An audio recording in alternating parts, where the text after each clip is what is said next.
So I just transferred the numbers over from our last problem about the 6 new moms and how many times they got up a night. We've watched a video on how to calculate standard deviation by hand. Let's look at how to let technology do that for us. Particularly, this is how to do it on your TI-83 calculators, or 84, it works the same. So let me insert this video, if you'll bear with me. Okay, so I apologize that the quality of my backdrop is just a blanket. And now that I'm looking at it through this, apparently there's dog. Well, if you see dog hair, it might just be your imagination. Oh, and my calculator has a big black smudge in it, but that just makes it real, right? That's what we'll say.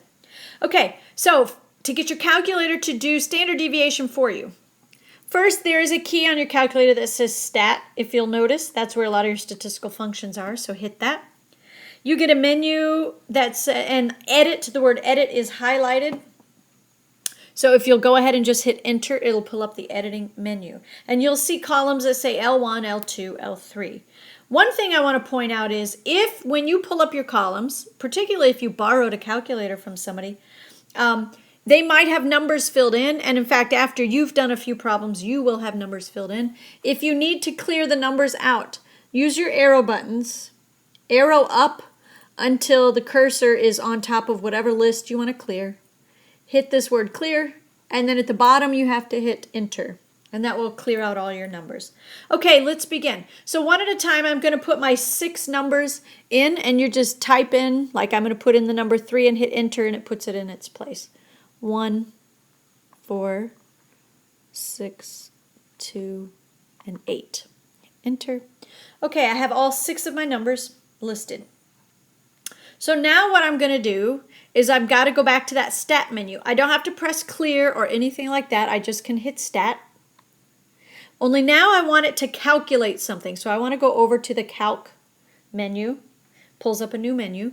We are calculating what's called one variable statistics. And so right there highlighted is 1var stats. That's what we want. So hit enter. Now you notice that cursor is flashing. Your calculator is waiting for you to tell it where the numbers are. Some of you, it's not waiting for it. If you have a TI-84 and you have no other numbers filled into lists, it might automatically calculate it for you. But for ours, we have to tell our calculator which list we put it in. And so in these numbers down here, so like above the number 1 in yellow on my calculator, I see a tiny little L1. And that's where list 1 is. So I have to hit my second yellow key and hit the number 1, and that will bring up L1. If you put your numbers in L2, obviously you would select second and then 2. Okay, now hit enter, and all kinds of things get spit out at you. And you see some of these symbols that I talked about in the last video. So first symbol you see, I wonder if I could zoom. Well, you might have to just sit close to your computer. So the first symbol you see is an X bar equals 4. We already knew that. We knew that the mean of our sample was 4. We learned that in the last video. Sigma, remember that means sum. The sum of all the numbers was 24. They're just explaining where stuff came from. The sum of all the squares was 130.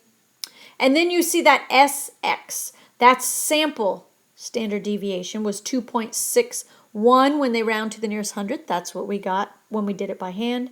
There's your Greek letter sigma that represents population standard deviation, 2.38, which is what we got by hand. N is 6. Remember, N is how many numbers there were. You notice that you can go down if you use your arrow. Min is the smallest number.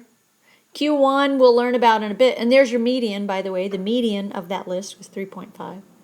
Q3, the maximum was 8. So it tells you all kinds of stuff all in one step. Mean, median, standard population, and sample standard deviation. So that's how to get your calculator to do standard deviation for you.